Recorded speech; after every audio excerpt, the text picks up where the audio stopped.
mashindano haya ya kualikwa, sisi tunataka kuchukua tu kama sehemu ya kwenda kujipima na kujiangalia tumefika wapi kwa sasa kwenye timu yetu ya taifa. Leo hii mimi ukiniambia performance ya timu ya taifa tangu imeenda Afrika Kusini mpaka leo, majibu utanipa tu kwamba lazima mwalimu kuna utofauti ameuona.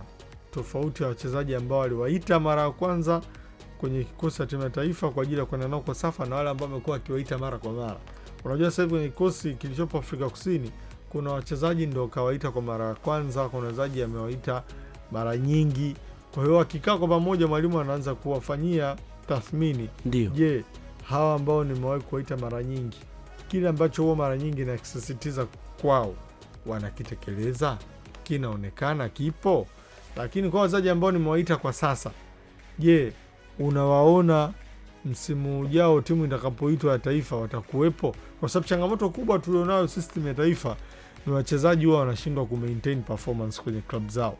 Unakuta mwalimu kawaita wachezaji hawa, sasa hivi anapokuja kuwaita tena siku nyingine kikosi kimebadilika sana.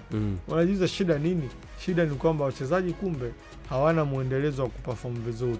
Ndio maana mlazimu mwalimu awe anabadili wachezaji kila wakati, ili mradi apate kile ambacho yeye amekitarajia kutoka kwao.